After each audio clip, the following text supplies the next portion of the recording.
It's on here now. The goalkeeper's beaten, and South Africa have done Gabriel Mataun. Shaker Sport 2010. ሰላም ጤና ይስጥልን እንደምናላችሁ የተከበራችሁና የተወደዳችሁ የሸገር ስፖርት ዊዝ አበበ ግደይ የዩቲዩብ ቻናል ቤተሰቦቻችን በያላችሁበት እጅግ አስደሳች ጊዜን እያሳለፋችሁ እንደሆነ ተስፋ እናደርጋለን። መልካሙን ሁሉም ለናንተ እንመኛለን። ታዲያ ይህንን ሸገር ስፖርት ዊዝ አበበ ግደይ የሚለውን የዩቲዩብ ቻናላችንን ሰብስክራይብ አድርጉት፣ የደውል ምልክቱን ተጫኑትና አዳዲስ ፕሮግራሞችን ስንለቅ መልእክት ይድረሳችሁ። ላይክ በማድረግ እንዲሁም ደግሞ ሊንኩን ለሌሎች በማጋራት በተከታዮች ቁጥር እንድንበዛ የምንሰራቸው ፕሮግራሞችም ብዙ ሰዎች ጋር እንዲደርስ የምታደርጉትን ጥረት አጠናክራችሁ ቀጥሉ እንላለን። እስካሁን ላደረጋችሁልን ድጋፍ፣ እገዛ እና እኛን ለማንቃት ለሄዳችሁት ርቀት በሙሉ ምስጋናችን ትልቅ ነው። በጣም እጅግ በጣም አድርገን እናመሰግናለን። ትላንት ያየነውን ወደነዋል። ኳስ፣ አርሰናል፣ መድፈኞቹ 2025 የመጨረሻ ጨዋታ። አርሰናል የደረጃ ሰንጠረዡ አናት ላይ ሆኖ 2025ን ሸኘ። በአርሰናል ታሪክ አንድን ዓመት በደረጃ ሰንጠረዥ መሪነት ሲሰናበት የአሁኑ ለሰባተኛ ጊዜ ነው። ማንቸስተር ዩናይትድም 7፣ ሊቨርፑልም 7፣ የእንግሊዝን የሊግ እግር ኳስ ብዙ ጊዜ ዋንጫ በማሸነፍ ብዙ ጊዜ ሻምፒዮን በመሆን የሚታወቁት ሊቨርፑልና ማንቸስተር ዩናይትድ ማድረግ የቻሉትን ያህል ትላንት አድርጓል። አርሰናል ለሰባተኛ ጊዜ አሮጌውን ዓመት አንደኛ ሆኖ አዲሱንም ዓመት አንደኛ ሆኖ ሲቀበል አየ ነው። የትላንትናው የአርሰናልና የአስቶን ቪላ ጨዋታ የእውነት ለመናገር ብዙ ልንነጋገርበት የሚገባ ብዙ ነገሮችን ያስተካከለ ብዙ ነገሮችን የሰራ ብለን ልንጠቅሰው የምንችለው ጨዋታ ነው። አርሰናል 4 አስቶን ቪላ 1። የሚገርም ምሽት። ሁለተኛው 45 ላይ ይሆናል ብለን የጠበቅነው በስጋት ስሜት ውስጥ ያየነው ነገር ተገለባብጦ አርሰናልን መቋቋም ለአስቶን ቪላ በጣም ከባድ ሆነ። እኔ አንድ ነገር በጣም ደስ ብሎኛል። የእውነት ለመናገር ትላንት ከጨዋታው በፊት እዚህ ስቱዲዮ ውስጥ ሆነን ያልነው ይሄንን ነው። አርሰናል ችግሩ ጎል ሌትሊ መግባቱ አይደለም። እሱ ላይ 94ኛው ደቂቃ ላይ ጎል ገባበት ትናንትና። ማን ነው ስለ ኦሌ ዋትኪንስ ጎል የሚያወራው? ማን ነው በኦሌ ዋትኪንስ የ94ኛ ደቂቃ ጎል የተደናገጠ? ማን አለ? ማንም። ለምን ትደናገጫለች? ምክንያቱም 4 አግብቷል አርሰናል። እንደነዚህ ያሉ የሚገኙ የግብ አጋጣሚዎችን ወደ ጎልነት መቀየር እስከ ተቻለ ድረስ ሌትሊ ጎል ኮንሲድ ማድረግ ስጋትን፣ ፍርሃትን፣ ሰቀቀንን ሊፈጥር አይችልም፣ በጭራሽ አይችልም። አርሰናል የግብ ዕድል ሳይፈጥር ቀርቶ ቢሆን ኖሮ አንድ ነገር፣ ከአርሰናል ያልጎደለው ነገር የግብ ዕድል መፍጠር ይፈጥራል። በደንብ አድርጎ ነው የሚፈጥረው። ያንን የሚፈጥረውን የግብ ዕድል ወደ ጎልነት መቀየር ላይ ግን ድክመታል፣ ክፍተት አለ። ለዛ ነው ትናንትናም ከድሉ በኋላ አርቴታ ሲናገር የነበረው ይሄንን የታህሳስ ወር አንዳንዶቹ ድሎቻችን አስተማማኝ አይደሉም፣ አንዳንዶቹ ውጤቶቻችን የምንጠብቃቸውን ያህል አልሆኑም። ምክንያቱም ሩዝለስ አልነበርንም። አይምሬ ማለት ነው። ሩዝለስ ማለት አይምሬ አልነበርንም። የምናገኛቸውን የግብ አጋጣሚዎች ወደ ጎልነት መቀየር ባለመቻል ስንፈተን ስንቸገር ነበር። ዛሬ ያሻሻል ነው፣ ዛሬ ያስተካከል ነው፣ ያንን ነው ብለዋል። እውነት ትላንት አርሰናል 4-1 በሆነ ውጤት አስቶን ቪላን ያሸነፈበት ጨዋታ ልክ እንደ ሌሎቹ ጨዋታዎች 3 ነጥብ የሚገኝበት ነው። ነገር ግን ደግሞ አርቴታ ከጨዋታው በፊት እንደተናገረው ከጨዋታው በፊት እንዲህ ብለህ ነበረ ብለው ጋዜጠኞቹ ሲጠይቁት ለመመለስና ለማብራራት እንደሞከር ነው። ይሄ ለአርሰናል ትልቅ ኦፖርቹኒቲ ነው፣ ትልቅ አጋጣሚ ነው። ምን ለማድረግ? እንደገና የታይትል ክሬዴንሻሉን ሰዎች እንዲቀበሉት ለማድረግ፣ ስጋትን ለማራገፍ እንደገና መልክ ቀይሮ ወዲህ ታህሳስ ላይ ፈራ ተባ ስግት የምንልበት ነገር ነበር አይደል? ስግት አላልኩም፣ ስግት እኔም እኮ አይኔ ፈጥጥ ያለው የእውነቴን ነው። እና ስግት የምንልበት ነገር የለም። አሁን የትላንትናውን አይነት ፐርፎርማንስ፣ የትላንትናውን አይነት ፍላጎት፣ የትላንትናውን አይነት ኢነርጂ፣ የትላንትናውን አይነት ኮንትሮልድ የሆነ የሁለተኛውን 45 አግሬሲቭነስ አርሰናል መድገም አለበት። ከበርንመዝ ጋራ፣ ከሊቨርፑል ጋራ፣ ከዩናይትድ ጋራ ነው እንግዲህ ጃንዋሪ ላይ የሚጫወተው። ኦፍኮርስ እያንዳንዱ ጨዋታ ለአርሰናል ወሳኝ ነው። ነገር ግን አስቶን ቪላን ማሸነፍ ከሌሎቹ ድሎች ለየት የሚያደርገው በጣም ብዙ ምክንያት አለ።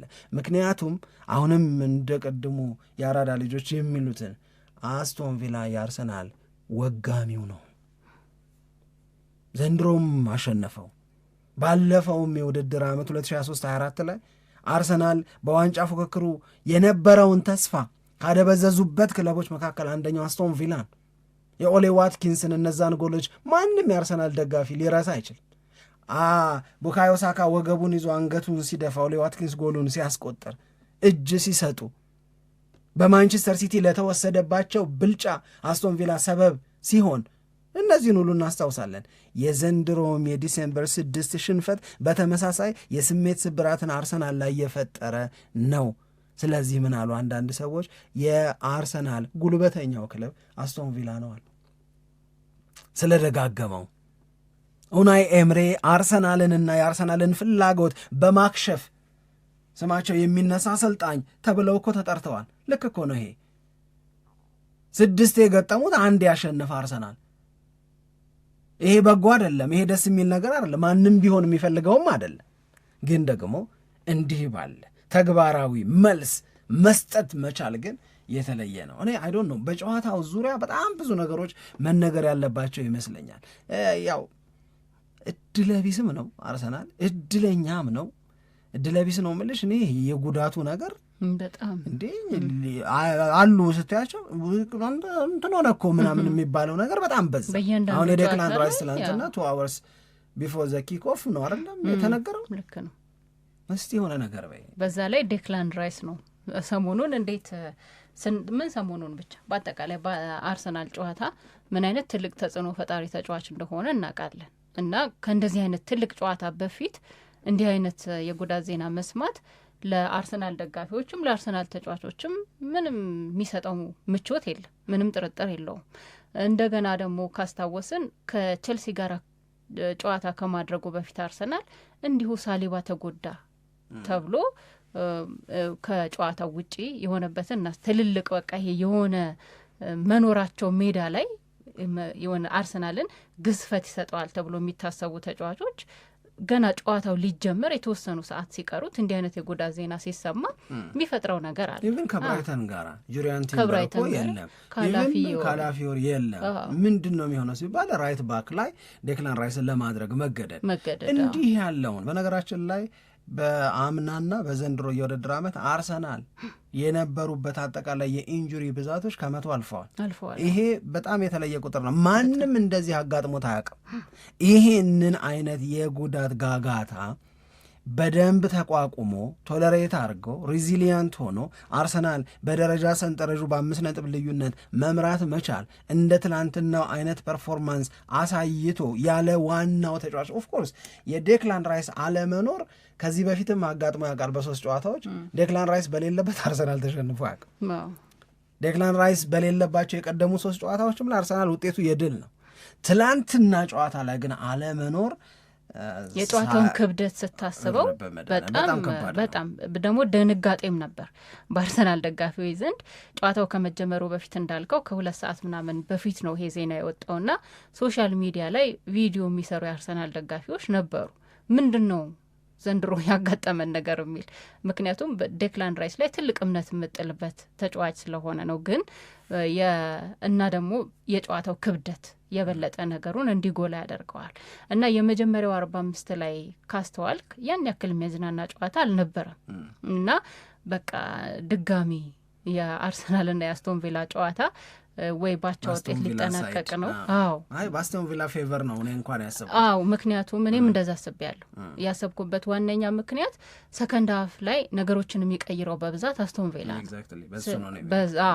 እና ሰከንድ ሀፍ ላይ አስቶን ቪላ ብዙ ነገር ስለሚቀይር የመጀመሪያውን 45 በዚህ መንገድ ካጠናቀቁ 0-0 በሆነ ውጤት ካጠናቀቁ አስቶን ቪላ አሁንም ሊያሸንፍ ነው።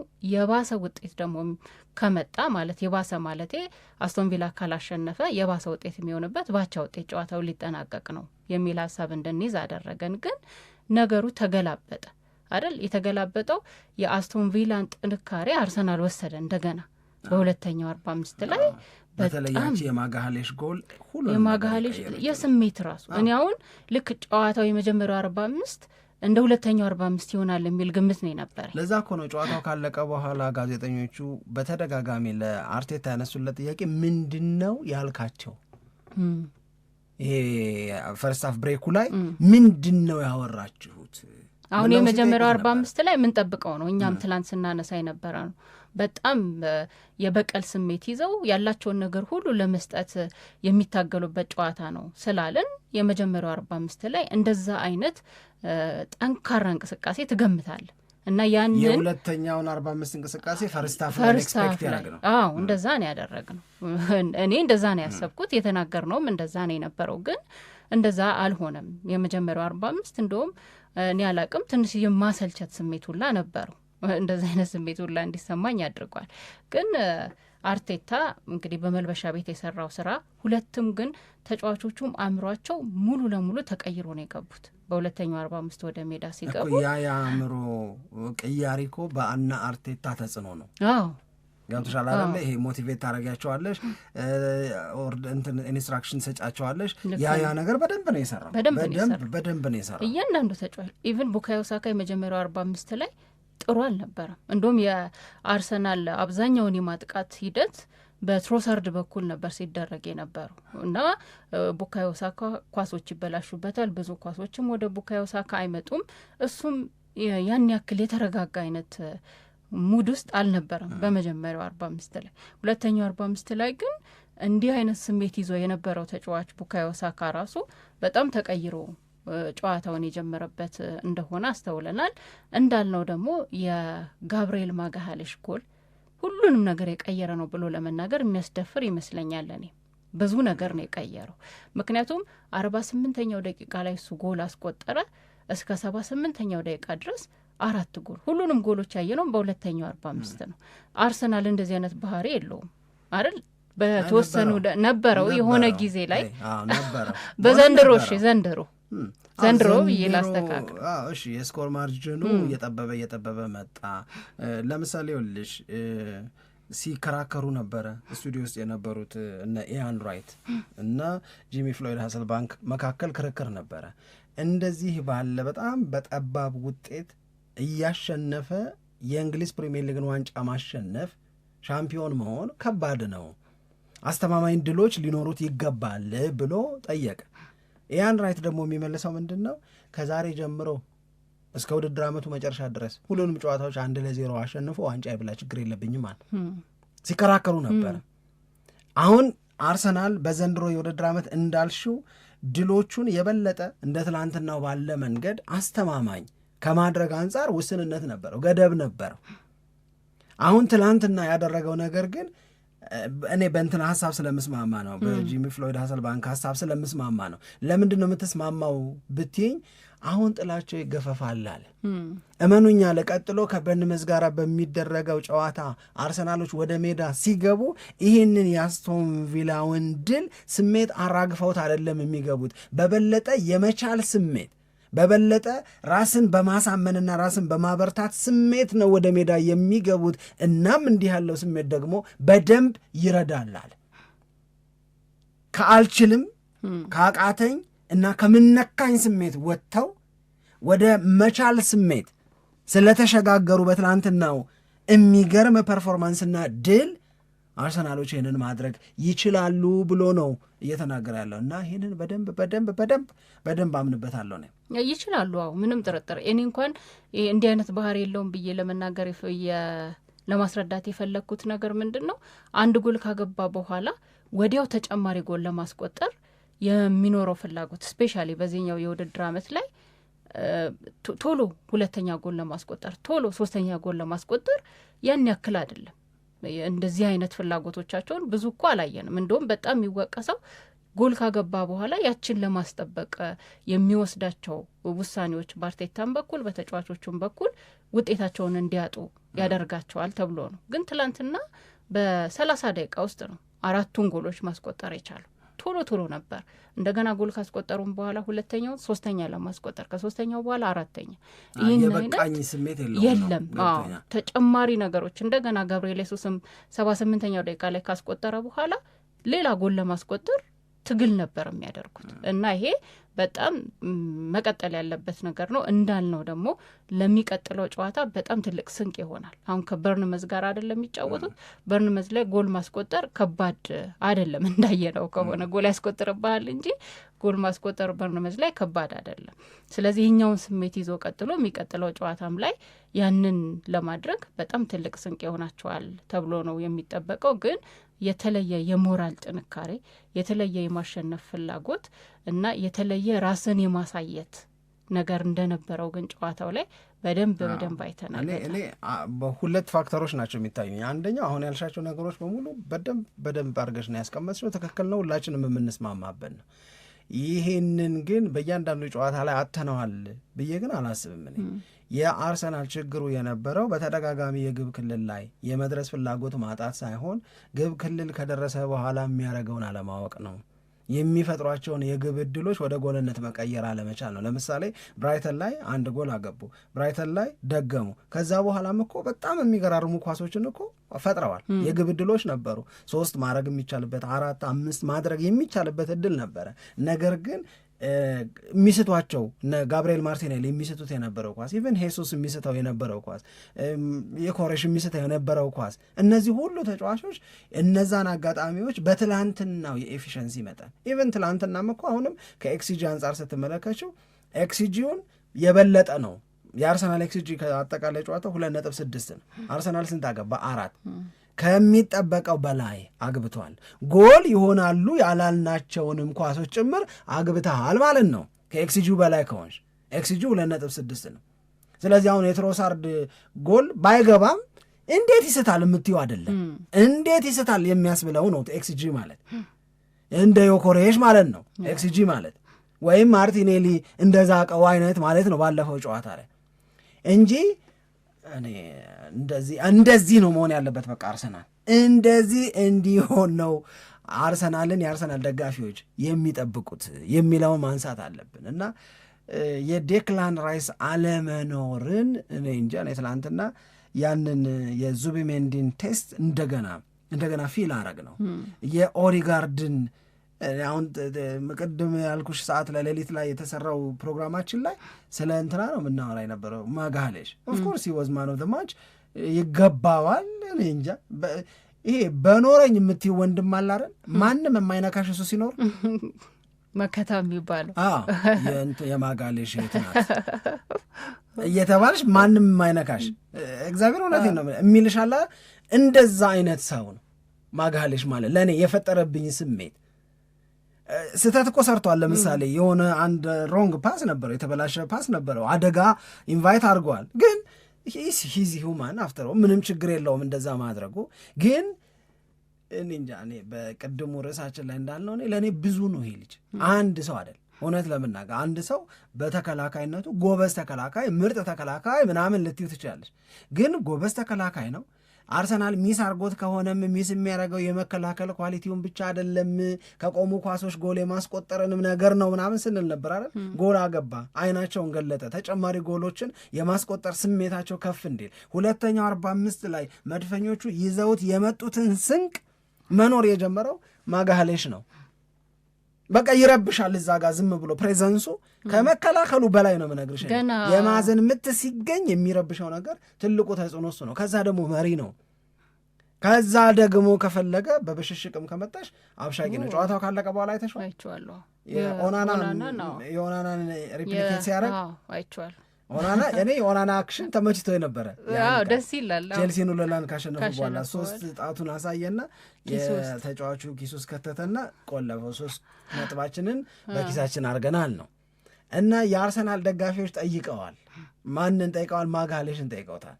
ዛሬ የምናሸንፍ ከሆነ የኦናናን ነገር የቪላውን ኦናናን ነገር ኢሚቴት እንድታረግልን አንተም እንደዛ እንድታረግ ብለውት ነበር። አረገው። ኪሱ ውስጥ ከተተ፣ ዚፑን ዘጋ፣ 3 ነጥባችን በኪሳችን አለ።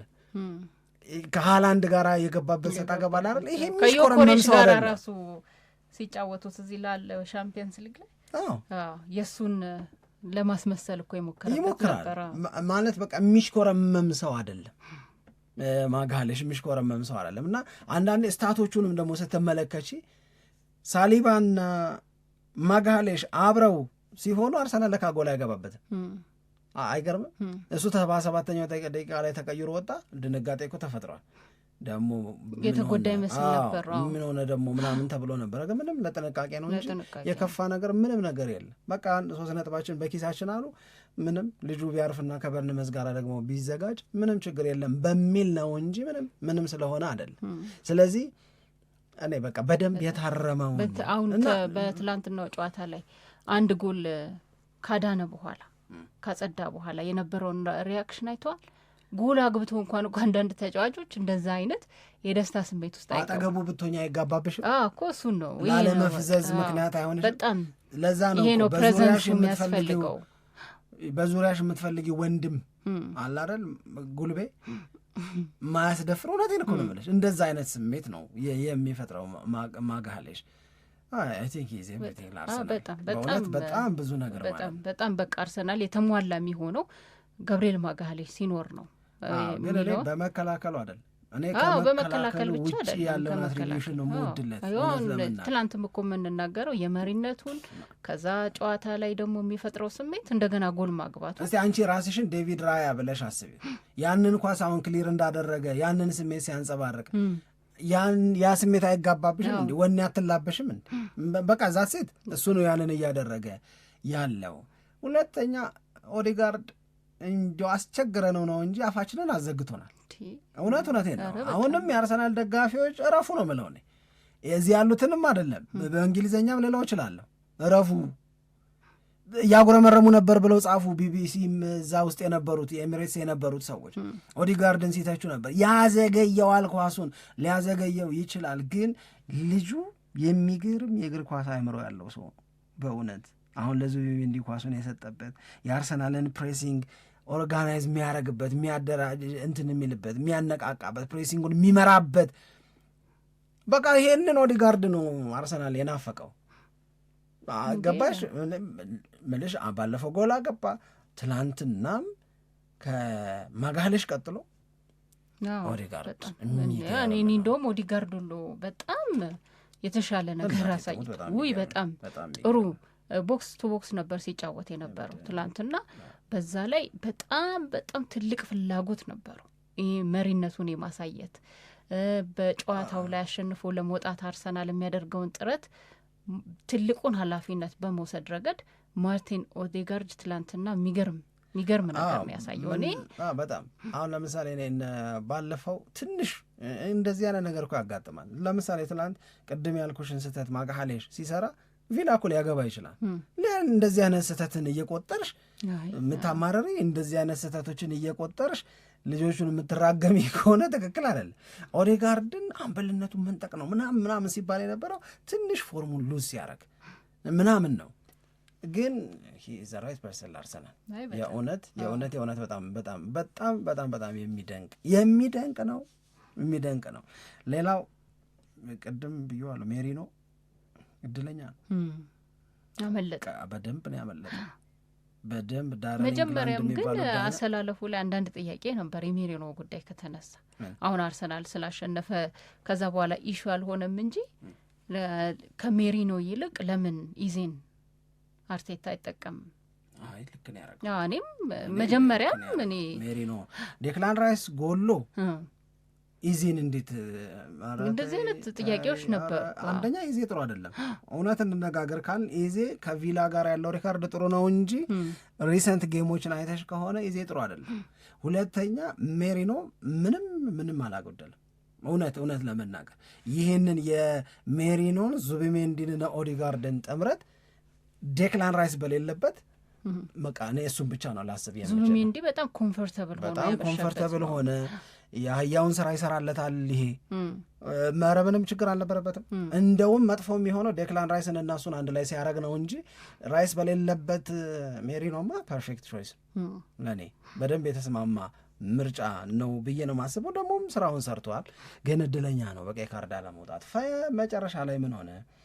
መጨረሻ ላይ ምናልባት ብዙ ሰው በደስታ አንዳንድ ሰው ደግሞ ውጤቱ ሳያስደስተው ቀርቶ አላየው ይሆናል እንጂ አልተጨባበጡም። እኔ ሌሊቱ ሙሉ ነው ያየሁት እኮ።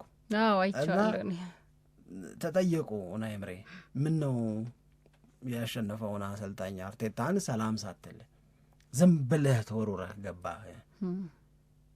አይቼዋለሁ ባይኔ ሳየው ከረዳቶቹ ጋር ሰለብሬት እያደረገ ነው እና ቆሜ ልጠብቀው አሉ። እንዴ ያሉት እና ቆሜ ልጠብቀው አሉ። እንዴትም አለች አንዳንዴ ባድ ሉዘርቶኛለች። አንዳንድ ገባሻል ስታሸንፊ ጃኬት አውልቀው ምናምን የሚወረውሩ ሰለብሬት የሚያደርጉ ሰው አይመስሉም። አሁን ይህንን ኮሜንት ሲሰጡ በዚህም ተከራከሩ። ኢያን ራይትና ሀሰልባንክ ተከራከሩ በደንብ። ሀሰልባንክ ኡናይ ኤምሬ አላጠፉም ነው የሚለው። አርቴታ ማድረግ የነበረበት ከኮቺንግ ስታፎቹ ጋር ሰለብሬት ከማድረግ ይልቅ ሄዶ ግሪት ማድረግ ነበረበት ይላል። ይህ ኢያን ራይት ደግሞ ሁሌም እንደዚህ ነው የሚያደርገው ይላል። እኔ የኢያን ራይትን ሀሳብ ነው የምደግፈው። እኔ በአርቴታ ላይ ተመስርቼ አይደለም በኡናይ ኤምሬ ላይ ተመስርቼ ነው። ጃኬታቸውን አውልቀው ሀገር ይያዝ ምናምን ብለው ደስታ ከገለጹ በኋላ የተቃራኒውን ቡድን አሰልጣኝ ሄደው ሰላም ሊሉ ይችላል። ለምሳሌ ቦንዲያ ጎሉን ሲያገባ ቪላ ፓርክ ላይ ኡናይ ኤምሬ አርቴታን ሰላም ስለማለት መጀመሪያ ፕሮቶኮሉን አስበው ምናምን ብለው አይመጣልሽም። ስለዚህ ይሄ ጨዋታ ለአርቴታ ትልቅ መልእክት ሊያስተላልፍበት የፈለገበት ጨዋታ ነው። መልእክቱን አስተላልፏል። ጌሙ አለቀ ሲባል አጠገቡ ከነበሩት የቅጣት ምት አሰልጣኝ እነ ጋብርኤል ሄንዜ ምናምን ጋር ሰለብሬት አደረገና ሄዶ ፈለገው ሲያይ የለም ኡናይ ኤምሬ። ከዛ ወደ መሀል ሜዳ ሊሄድ ፈለገና እንደገና ተመልሶ መጥቶ የለም በቃ የለም። ከዛ ጠይቁት ምን ነው? አይ በቃ ይሄንን ኢሹ አታርጉት አለ። እሱ እረዳዋለሁ አለ። ህመሙን እረዳዋለሁ ያቃታል።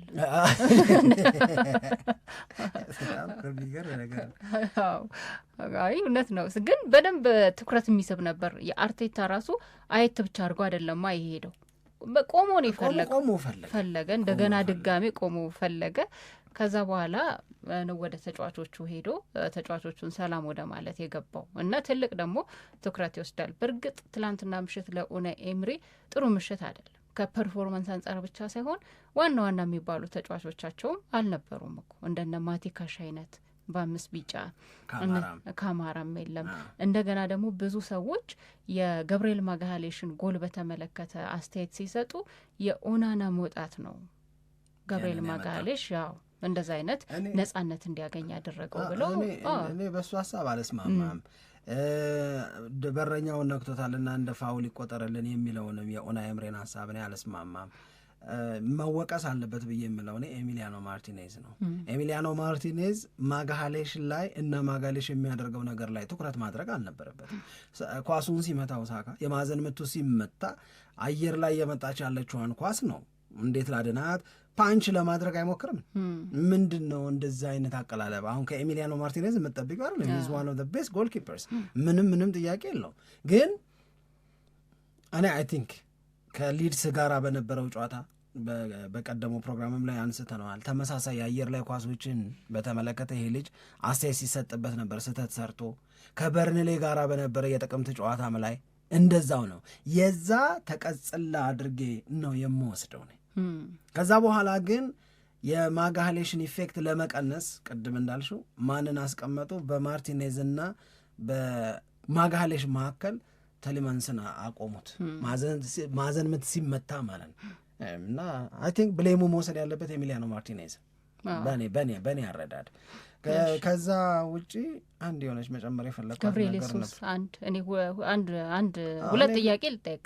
አንደኛ ስለ ገብርኤል ኢየሱስ ምን ማለት ነው? ትላንትና ጎሉን ያስቆጠረበት መንገድ በጣም የተለየ ነው እና ለሱም ሆነ ለአርሰናል ምን ማለት ነው የሚያስተላልፈው መልእክት? ሁለተኛ ቪክቶር ዮኬሬሽ የተንዛዛ እድል መስጠት ልክ አለመሆኑ የተንዛዛ ነው። በቃ ልጁ ትንሽ ራሱን ገርቶ ማርቲኔሊ ላይ እንዳረግሹ ምንም ማርቲኔሊን እኮ ረድቶታል። የእውነት ለመናገር ለእኔ የአሁኑ ማርቲኔሊ የእያንዳንዱ ጨዋታ ላይ የመጀመሪያ ተሰላፊ ብታደርጊው የሚያሳማድል የእውነት ለመናገር ግን ትሮሳርድ ጋር ኮምፒት እንዲያደርግ ያንን የመቀመጥ ቁጭት እና ቁጭቱ የፈጠረውን መለወጥ ነው በማርቲኔሊ ላይ ያየሁት። ቪክቶር ዮኬሬሽ ዲዘርቭ ያደርጋል። ያን ፈርስት ሃፍ ላይ የሚስታቸው የነበሩት ኳሶች በጣም የሚገርሙ ናቸው። አሁንም ኮስትሊ ሊሆኑ ይችላል። ስለ መሳት እሱ የሳታቸውና አርሰናልን ውጤት ያጣበት ምናምን እያለን ልንጠቅስ እንችላለን። እንዴት ነው ያገባው ጋብርኤል ኢየሱስ? የእውነት ለመናገር እንዲህ ያለ ክሊኒካል የሆነ በቃ የሚገርም አጨራረስ የሚጨርስ ሰው ያስፈልገዋል አርሰናል። እሺ በቃ አሁን ሌሎቹ በሚሉት እንስማማ። የአርሰናል ተጫዋቾች ለቪክቶር ዮኬሬሽ አይሰጡትም እንበል። እኔ ትላንትናም ጋሪ ሊኒከር ያለውን ነገር ነበር ሳየ ነበር። አይሄድም እንደ ወደ ኳሱ ምናምን የምትዩ እስኪመጣ ለምን ይጠብቃል ምናምን የምትዩ አይነት ነገር የምርም ይታይበታል። አጠናሁት ሲል እኔም አጠናሁት እንደዛ አይነት ነገር አለው። ከምንም በላይ ግን በቪክቶር ዮኬሬሽ እና በአርሰናል ተጫዋቾች መካከል አሁን ብዙ ሰው እንደሚለው ኳስ አይሰጡትም የሚል አርቴታ የተናገረውን ቃል በቃል ብነግርሽ እኛም ቪክቶር ዮኬሬሽን ልንረዳው ይገባል፣ እሱም ግን እኛን መረዳት መቻል አለበት። የአርሰናልን አጨዋወት የአርሰናልን የቡድን ጓደኞቹን ባህሪ ለማወቅ የወሰደው ጊዜ ከበቂ በላይ ነው። ስለዚህ ይሄ መተዋወቅ እስኪመጣ ድረስ ለምን አርሰናል ዋጋ ይከፍላል? እሺ ተይው በቃ ቪክቶር ዮኬሬሽ ላይ ምንም አይነት በቃ ትችቱ ምናምን ይቅርም እንኳን ብንል ግን እሱ እነሱን እስኪረዳ ድረስ ግን አርሰናል ዋጋ መክፈል የለበትም። የተግባባው ልጅ መግባት አለበት ነው የምለው ጋብርኤል ኢየሱስን ማለት ነው። ጉድ ኒውስ ትናንትና ለአርሰናል ከሃቨርትዝ ተቀያሪ ወንበር ላይ ነበር። በቃ በዚህ መንገድ ቢያተጉት ጥሩ ነው ብዬ አምናለሁ። የመጨረሻ ጥያቄ አለኝ። አስቶን ቪላ የዋንጫ ተፎካካሪ ነው? የክፉ ሰው ጥያቄ ነው። ተገናኘን ከምሽት ላይ የአስቶን ቪላ የዋንጫ ተፎካካሪ ነው ወይ? ከአርሰናል 6 ነጥብ ያንሳል። አስቶን ቪላን አለማክበር አይቻልም። እውነት ለመናገር የሊሚቴሽን አለበት ከስኳድ አንጻር። እንደነ አርሰናል አይነት መሞላቀቅ የለውም፣ እንደነ ሲቲ አይነት እና ሌሎቹ የለውም። ኡናይ ኤምሬንና የአስቶን ቪላን ተጫዋቾች ክሬዲት ሰጣለሁ። በጣም ያነሰም ቢሆን ለእኔ አሁንም አለበት ነው የምለው። ግን እነሱም ያንን ኤክስፔክት የሚያደርጉ አይመስለኝም። ዋንጫውን እናሸንፋለን የሚሉ አይመስለኝም። ግን በዛም መጠን ፑሽ እያደረጉ እስከሄዱ ድረስ ምናልባት የትላንትናው ሽንፈት የበለጠ ተጽዕኖ የሚሰብራቸው አይመስለኝም። ይሰብራቸዋል ሳይሆን ከዋንጫ ፍክክሩ ጋር በተያያዘ የትላንትናው ሽንፈት ግን ለአስቶን ቪላ የሆነ ጋፕ እንዲፈጠር ያደረገ ይመስለኛል። ብንገለብጠው የትላንትናው ውጤት የአስቶን ቪላ ቢሆን አርሰናል ባይሆን ያሸነፈው እስቲል አርሰናልን እንጂ አስቶን ቪላን አናምነው። አስቶን ቪላ የሆነ ወቅት ላይ ያቅተዋል። የውድድር ዓመቱ እየገፋ ሲመጣ አቅም የመጨረስ ነገር ላይ ሊመጣ ይችላል። ስኳድ ዴብዙ፣ ስኳድ ኳሊቲው ምናምን ብለን በምናነሳቸው ኢሹዎች የነገርኩሽ አርሰናል አሸንፎ አይደለም ቪላም አሸንፎ ቢሆን ኖሮ ቪላን ያን ያህል ዋንጫው ፉክክር ውስጥ አለበት ፕራክቲካሊ። ነገር ግን ዋንጫውን ያሸንፋል ብለን አናስብም ብለን የምንደመድም ነው የሚመስለኝ። It's on here now. The goalkeeper's